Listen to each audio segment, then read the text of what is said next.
नमस्कार। मेरा पूरा देश सुन रहा है। राष्ट्र की आवाज 140 करोड़ लोगों की एक ही आवाज, आपके साथ मैं हूं सरफराज। आज एक बार फिर से आपके साथ भारतीय जनता पार्टी और मुस्लिमों की बात करना चाहता हूं। हिंदुस्तान के प्रधानमंत्री नरेंद्र मोदी के साथ हिंदुस्तान के मुसलमानों के रिश्ते की बात करना चाहता हूं। और ये कहना गलत नहीं होगा कि साल 2024 महासंग्राम की सबसे बड़ी चुनावी पहेली की बात भी आपके साथ मैं करना चाहता हूं, जिसे सुलझाना चुनावी पंडितों के लिए बड़ी चुनौती है। हिंदुस्तान के मुसलमानों के दिल में क्या है, उनके मन में क्या है? क्या मुस्लिम मतदाताओं के मन में भारतीय जनता पार्टी के लिए सॉफ्ट कॉर्नर बनने लगा है? क्या मोदी सरकार की योजनाओं का फायदा मुस्लिम समाज का दिल जीतने लगा है? ये कुछ ऐसे सवाल हैं जो बीजेपी विरोधियों को बेचैन रहे हैं। अगर ऐसा हुआ तो कैसे चमत्कार होगा? क्या मोदी मैजिक का विस्तार होगा? यह आज आपको राष्ट्र की आवाज के जरिए बताने, समझाने और दिखाने की कोशिश करूंगा। बीजेपी के चुनावी तेवर को देखकर ऐसा लगता है कि जीत की कोशिशों के साथ साथ जीत को बड़ी करने के लिए बीजेपी काफी ज्यादा मशक्कत कर रही है। और हाल के गुजरात चुनाव में बीजेपी ऐसा करके दिखा चुकी है। आगामी लोकसभा चुनाव को लेकर भारतीय जनता पार्टी की कुछ ऐसी ही तैयारी देखने को मिल रही है, उसके संकेत मिल रहे हैं। और पहला सबसे बड़ा संकेत, बीजेपी ने अपनी सबसे बड़ी चुनौती को लेकर दिखाना शुरू कर दिया है। बीजेपी के साथ मुस्लिमों को जोड़ने के मेगा प्लान के साथ काम शुरू कर दिया है। बीजेपी कई ऐसे कार्यक्रम कर रही है। बीजेपी मुस्लिम समाज के अलग अलग तबकों को करीब लाने की कोशिश में जुटी है। मोदी मित्र के कंधों पर कैसी जिम्मेदारी है? दाऊदी बोहरा समुदाय, अहमदिया समुदाय ने किस तरीके से अपना मिजाज बदला है, ये राष्ट्र की आवाज के जरिए आपको बताऊंगा। उनके दिल की बात उनकी जुबानी सुनवाऊंगा। 140 करोड़ की आबादी वाले हिंदुस्तान में प्रधानमंत्री नरेंद्र मोदी ने अपनी लोकप्रियता को सबको हैरान कर दिया, विरोधियों को परेशान कर दिया। मोदी मैजिक देश ही नहीं दुनिया में चल रहा है। दुनिया की राजनीति में हिंदुस्तान अगर बुलंद छवि के साथ उभरा हुआ है तो इसके पीछे बड़ा योगदान मोदी मैजिक का माना जा रहा है। और इसे बढ़ाना होगा तो इसके लिए हिंदुस्तान के मुसलमानों का साथ चाहिए। हिंदुस्तान के किन किन राज्यों में बड़ी चुनौती है? 20% से ज्यादा मुस्लिम आबादी वाले संसदीय क्षेत्रों में बीजेपी का ग्राफ बढ़ा है। इससे ऊपर जाने के लिए कहां फोकस करने की जरूरत है, कहां बीजेपी को करनी पड़ेगी मेहनत, ये राष्ट्र की आवाज के जरिए आज आपको बताऊंगा, समझाऊंगा और दिखाने की कोशिश करूंगा। मैं अपने हिंदुस्तान के कोने कोने की आवाज को दिल्ली तक पहुंचाता हूं, दिल्ली की आवाज को देश दुनिया के कोने कोने तक पहुंचाता हूं। नेताओं की आवाज को मैं आम लोगों तक पहुंचाता हूं, आम लोगों की आवाज को मैं अपने देश के हुक्मरानों तक पहुंचाता हूं। आपकी आवाज से मिलती है मेरी आवाज और बन जाती है राष्ट्र की आवाज।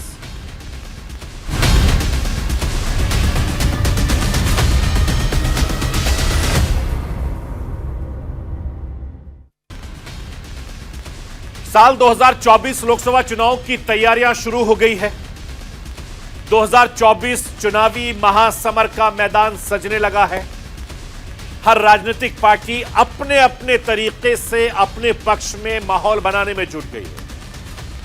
वोटरों को लुभाने के जोर आजमाइश के अलग अलग तरीके अपनाए जा रहे हैं। हर राजनीतिक पार्टी ने अपने मजबूत पक्ष को और ज्यादा मजबूत करने के साथ जो कमजोर पक्ष है उसे मजबूत बनाने की कवायद शुरू कर दी।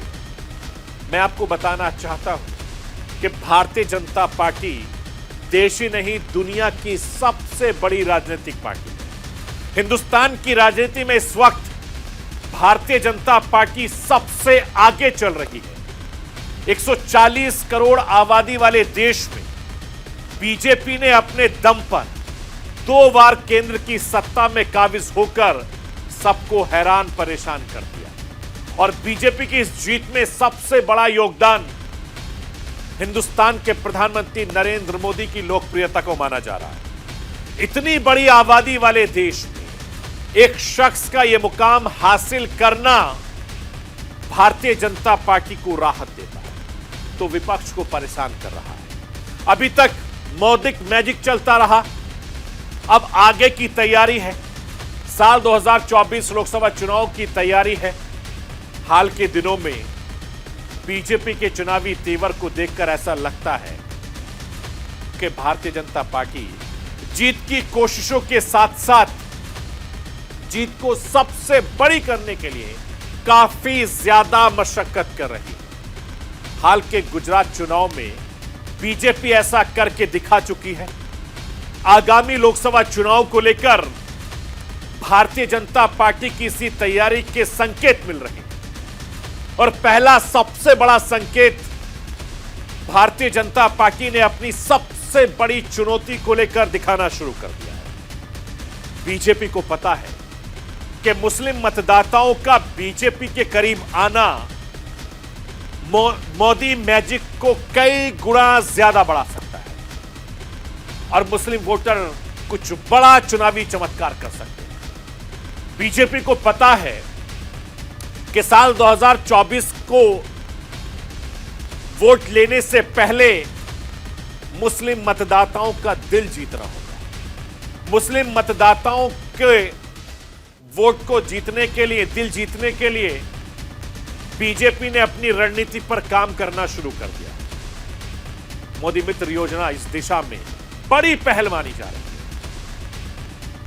राष्ट्रीय आवास के जरिए कल मैंने आपको बताया था कि कैसे मोदी मित्र कार्यक्रम के जरिए बीजेपी मुस्लिम समाज में प्रभावशाली हस्तियों को तलाश रही जो मोदी सरकार के कामकाज को लेकर नरम रुख रखते हो, प्रधानमंत्री मोदी को पसंद करते हो, प्रधानमंत्री मोदी की विकास वाली राजनीति को समर्थन देते हो। जरूरी नहीं कि वो किसी राजनीतिक पार्टी से ताल्लुक रखते हो। किसी भी डॉक्टर, इंजीनियर, सोशल वर्कर, पत्रकार, प्रोफेसर या दूसरे प्रोफेशनल के मोदी मित्र बनाया जा सकता है जो अपने सोशल सर्कल में प्रधानमंत्री मोदी की क्रेडिबिलिटी को बढ़ा सके, उनकी बात को मजबूती के साथ समाज में रख सके। मैंने आपको यह भी बताया कि कैसे बीजेपी उन 65 लोकसभा सीटों पर फोकस कर रही है जहां मुस्लिम आबादी 30% से ज्यादा है। हर सीट पर 5000 मोदी मित्र बनाने का टारगेट रखा गया है। मैं आपको यह बताना चाहता हूं मोदी मित्र को लेकर बीजेपी की क्या तैयारी है। इस बारे में बीजेपी के मुस्लिम नेता क्या राय रखते हैं, मैं राष्ट्र की आवाज के जरिए आपको वो सुनवाना चाहता हूं। मोदी मित्र वो लोग होंगे जो समाज के इन्फ्लुएंसर हैं। कोई अगर सब्जी विक्रेता है, वो समाज का नेतृत्व कर रहा है, उसके साथ हम जुड़ेंगे, उसको मोदी मित्र बनाएंगे। कोई अगर अधिवक्ता है, वो अपने समूह के लिए काम कर रहा है, उसके साथ जुड़ेंगे। कोई व्यापारी है, उस व्यापारी को हम मोदी मित्र बनाएंगे।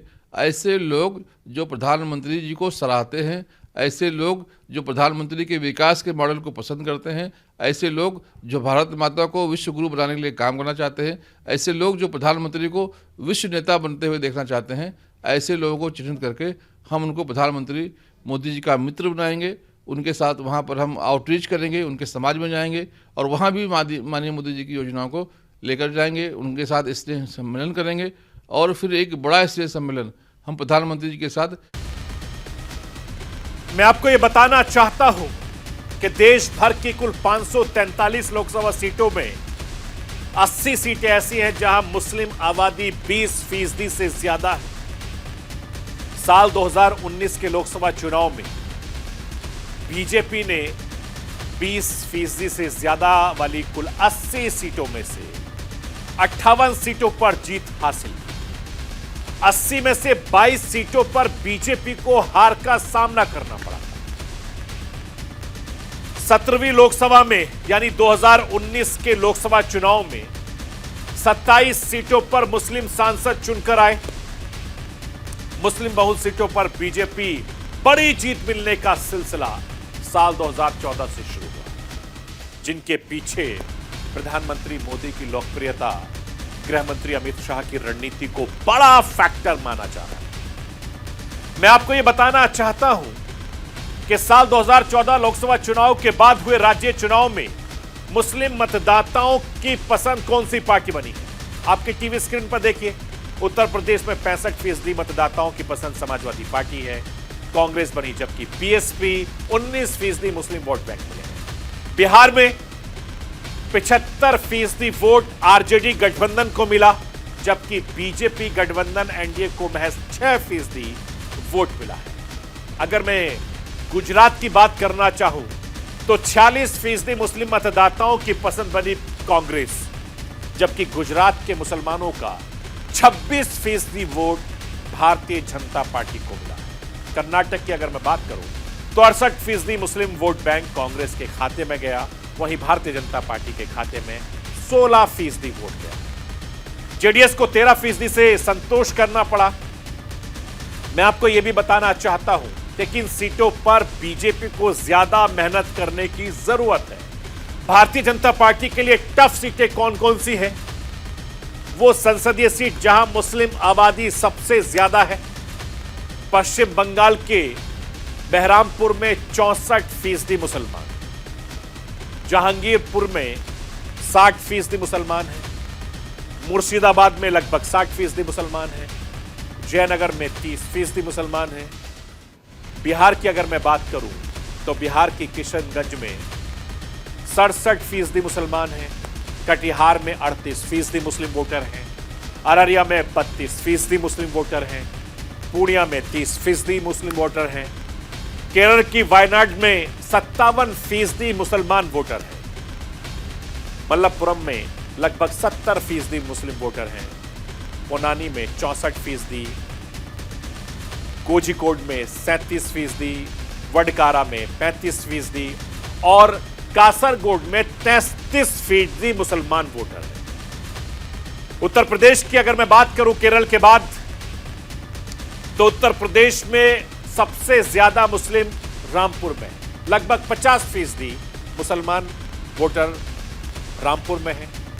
बिजनौर में 38% से ज्यादा मुसलमान हैं, अमरोहा में 37% से ज्यादा मुस्लिम वोटर हैं, कैराना में 38% से ज्यादा मुस्लिम वोटर हैं, नगीना में 42% से ज्यादा मुस्लिम वोटर हैं, संभल में 46% से ज्यादा मुस्लिम वोटर हैं, मुजफ्फरनगर में 37% से ज्यादा आबादी मुस्लिम वोटरों की है।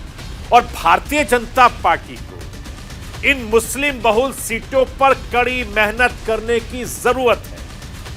इन सीटों पर बीजेपी को कड़ी और बड़ी चुनौती होगी, जिसके लिए मोदी मैजिक काम करेगा या मोदी मित्र बनाने की कोशिश की जा रही है। ये तमाम इलाके हैं जहां भारतीय जनता पार्टी मेहनत कर रही है। मैं आपको यह बताना चाहता हूं कि मुस्लिम मतदाता भारतीय जनता पार्टी की जीत को बड़ी कर सकते हैं, मोदी मैजिक को कई गुना ज्यादा बढ़ा सकते हैं। इसके लिए बीजेपी को बड़े कोशिश करनी होगी। बीजेपी को अपनी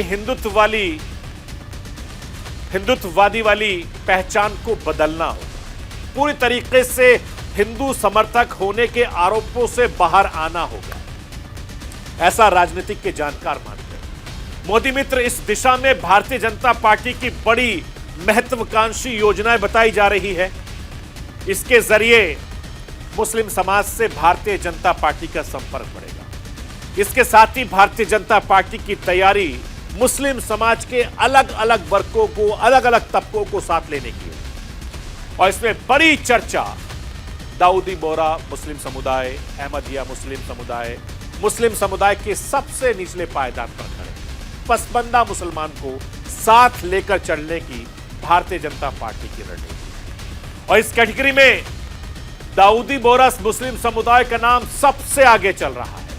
साल की शुरुआत में प्रधानमंत्री नरेंद्र मोदी मुंबई में दाऊदी बोहरा मुस्लिम समुदाय के कार्यक्रम में शिरकत करके बड़ा संदेश दे दिया। दाऊदी बोहरा मुस्लिम समुदाय के शीर्ष नेताओं के साथ प्रधानमंत्री नरेंद्र मोदी की तस्वीरों ने सबका ध्यान अपनी ओर खींचा है।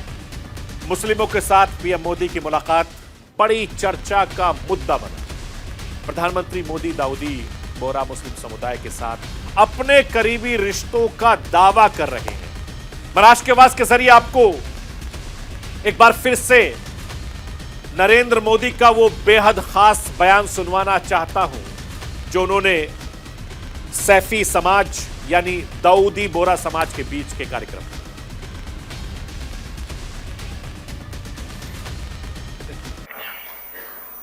कोई समाज या संगठन उसकी पहचान इस बात से होती है कि वो समय के अनुसार कितना कायम रखता है। समय के साथ परिवर्तन और विकास की इस कसौटी पर दाऊदी बोहरा समुदाय ने हमेशा खुद को खरा साबित किया है।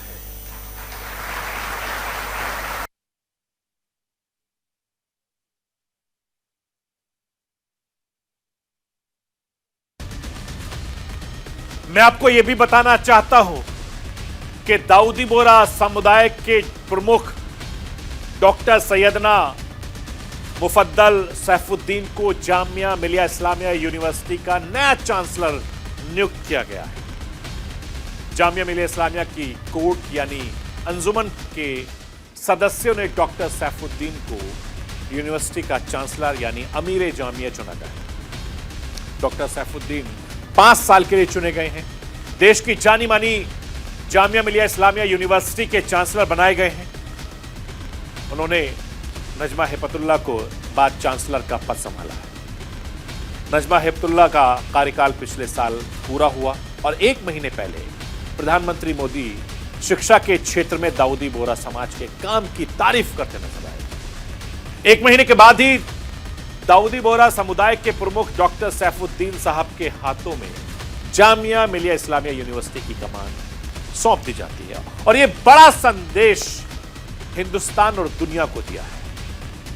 अब मैं आपको एक और कार्यक्रम की झलक दिखाना चाहता हूं जिसकी गूंज मुस्लिम समाज में काफी ज्यादा सुनी जा रही है। पिछले महीने चंडीगढ़ में एनआईडी फाउंडेशन की तरफ से माइनॉरिटी कॉन्क्लेव का आयोजन किया गया। इसमें मुख्य अतिथि के तौर पर केरल के राज्यपाल आरिफ मोहम्मद खान पहुंचे थे। कार्यक्रम का थीम था रोल ऑफ माइनॉरिटीज इन अमृतकाल। वैसे तो कार्यक्रम में दूसरे धर्मों के लोग भी मौजूद थे। सबने अपनी अपनी बात कही, लेकिन सुर्खियों में अहमदिया मुस्लिम समुदाय के नेताओं के बयान रहे। मैं राष्ट्र की आवाज के जरिए आपको पसमंदा और अहमदिया मुस्लिम समाज के लोगों के वो बयान सुनवाना चाहता हूं जो अभी भी इस वक्त सोशल मीडिया पर जमकर वायरल हो रहे हैं। खास तौर से जो प्राइम मिनिस्टर मोदी है उन्होंने पूरे मुल्क के लिए और ख़ास तौर से माइनॉरिटीज़ के लिए बेशुमार ऐसे कदम उठाए हैं जिनकी सराहना की जानी चाहिए। तो यकीनन जो अच्छी चीज़ें उनकी प्रशंसा होनी चाहिए और हम उनकी प्रशंसा करते हैं। ये जो ट्रिपल तलाक की जो रस्म है, इस्लाम भी इसको नहीं मानता है। एक ही सेशन में जो तलाक करके 3 तलाक दे देते हैं, तो उसको अहमदिया मुस्लिम कम्युनिटी शुरू से ही उसको एंटरटेन नहीं करती है। तो ये जो स्टेप हमारे मोदी साहब की गवर्नमेंट में लिया गया है, ये बड़ा अच्छा स्टेप है, ख़ास तौर पर विमेन एम्पावरमेंट के लिए। और विमेन जो डिप्राइव होकर रहती थी उनको एक स्टेटस देने के लिए एक बहुत अच्छा ये कदम उठाया गया है। और इस हवाले से हम जो हुकूमत है उसकी बहुत सराहते हैं और उनकी जो इस कोशिश है इसको हम कदर की निगाह से भी देखते हैं। बहुत अच्छे विचार हैं। वो भारत के पहले सेकुलर प्रधानमंत्री हैं, मैं अपनी भाषा में कहूँ तो, क्योंकि उन्होंने जो देश मुस्लिम समाज में सामाजिक न्याय की जो बात किया, उन्होंने पसमानदा मुद्दे को उन्होंने जो कहा, जो हमारी सफरिंग थी, उन्होंने हमको मुसलमान समझ के नहीं, देश के नागरिक समझ के हमारे अपलिफ्टमेंट की बात की, हमारे दुख दर्द की बात की है। तो मैं समझता हूँ कि ये जब से देश एक नया भारत बनाने की जब से प्रक्रिया चली है, तो निश्चय मैं समझता हूँ कि अब तक के वो पहले प्रधानमंत्री हैं जिन्होंने हमारे दुख और हमारे दर्द की। मैं आपको ये बताना चाहता हूं कि 3 तलाक जैसे मुद्दे ने मोदी सरकार को सबसे अलग कर दिया। मुस्लिम समाज की महिलाओं के बीच मोदी सरकार को पॉपुलर कर दिया। इसके साथ ही सबका साथ सबका विकास वाली मंशा के काम कर रही मोदी सरकार का रिपोर्ट कार्ड भी काफी ज्यादा मायने रखता है। पीएम किसान निधि योजना के तहत 22 करोड़ लाभार्थियों को, जिनमें से 33% मुसलमान बताए जा रहे हैं। उज्ज्वल योजना में 8 करोड़ लाभार्थियों में से 37% मुस्लिम समुदाय के लोग। इसी तरीके से मोदी सरकार की मुद्रा योजना में 2 करोड़ 68 लाख लाभार्थी हैं, जिनमें से 36% मुस्लिम हैं। पीएम आवास योजना के 2 करोड़ लाभार्थियों में से 31% मुस्लिम समुदाय से बताए जाते हैं। यह आंकड़ा है जो आपके सामने मेरी टीम ने निकाल के रखा है। मोदी सरकार का रिपोर्ट कार्ड बीजेपी के मुस्लिम नेताओं का हौसला बढ़ाता है।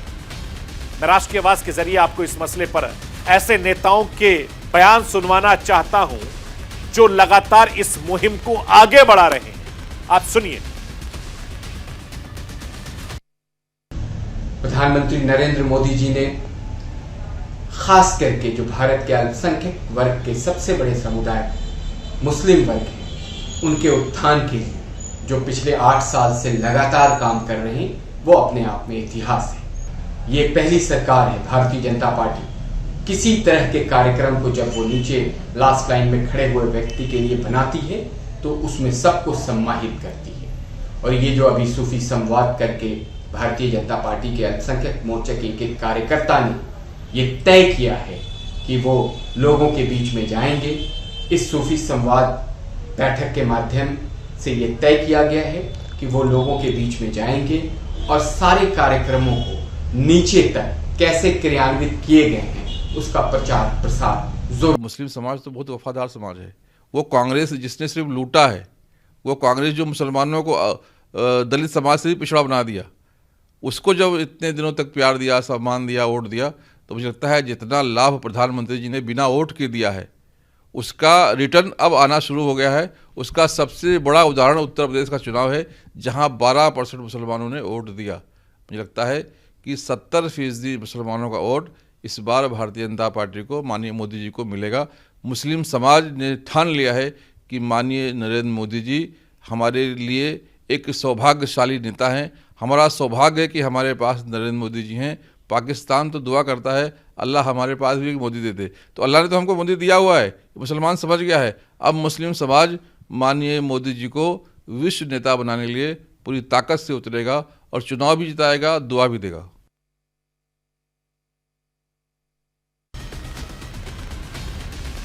साल 2024 की तैयारी जोर पकड़ने लगी है। भारतीय जनता पार्टी देश भर में मुस्लिमों के साथ जनसंपर्क अभियान शुरू कर रही है। पार्टी के साथ मुसलमानों को जोड़ने के लिए एड़ी चोटी का दम लगा रही है। गांव-गांव जाकर घर घर चलो अभियान शुरू किया जा रहा है, जिसके जरिए पसमानदा मुसलमानों के घर घर जाकर मोदी सरकार की नीति योजनाओं के बारे में उनके कार्यकर्ता पार्टी के नेता बता रहे हैं। और इसी कड़ी में एक शुरुआत बीजेपी के अल्पसंख्यक मोर्चा ने 15 मार्च से शुरू कर दी। सूफी संवाद महाअभियान के नाम से मुस्लिम संपर्क कार्यक्रम शुरू कर दिया है। मैं राष्ट्र की आवाज के जरिए आपको बीजेपी के सूफी संवाद की झलक छोड़ जाना चाहता हूं जाते जाते, और सोमवार को आपसे मुलाकात।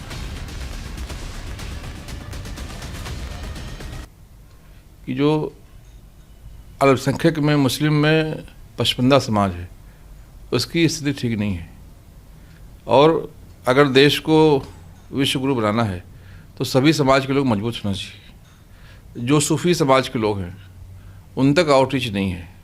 तो अभी हमने प्लान किया है कि हम प्रधानमंत्री मोदी जी के आदेश को मानते हुए जो अल्पसंख्यक समाज के लोग हैं, जो पसमानदा समाज के लोग हैं, जो सूफी समाज के लोग हैं, इन तक जाकर हम उनसे संवाद का कार्यक्रम करेंगे। इसलिए हमने 2 कार्यक्रम फिक्स किए हैं। एक कार्यक्रम हमने सूफी संवाद महाअभियान शुरू किया है और एक कार्यक्रम हमने स्नेह संवाद शुरू किया है। अभी स्नेह संवाद हमारा अगले महीने शुरू होने वाला है। सूफी संवाद को हमने शुरू कर दिया है। इसमें 150 हमने कार्यकर्ताओं को चिन्हित किया है जो देश भर में जाएंगे और वहाँ के संगठन के माध्यम से, वहाँ ज़िले में, वहाँ मंडलों में, वहाँ बूथों पर प्रवास करके जो सूफी समाज के लोग हैं, जो दरगाहों में रहते हैं, जो गुरुद्वारों में रहते हैं, जो चर्चेस में रहते हैं, जो पास्टर हैं, जो हमारे सिख समाज के धर्मगुरु हैं, जो हमारे मुस्लिम समाज के धर्मगुरु हैं, इन सब से संवाद करके माननीय प्रधानमंत्री मोदी जी के संदेश को उन तक पहुंचाएंगे। और हम उनसे प्रयास करेंगे कि उनके माध्यम से जो माननीय प्रधानमंत्री जी की योजनाएं हैं, अल्पसंख्यक कल्याण के लिए जो प्रधानमंत्री जी ने काम किया है और जिस प्रकार से सभी समाज को न्याय देने का काम प्रधानमंत्री ने किया है, हम उनके माध्यम से लोगों तक पहुंचाने का काम करेंगे। कुछ नहीं मांगता शाहों से ये शैदा तेरा, इसकी दौलत है फक्त नक्शे का बेपा तेरा। कुछ नहीं मांगता शाहों से ये शैदा तेरा, इसकी दौलत है फक्त नक्शे का बेपा तेरा। दस्तगीरी में तन्हाई की तूने तो की, दस्तगीरी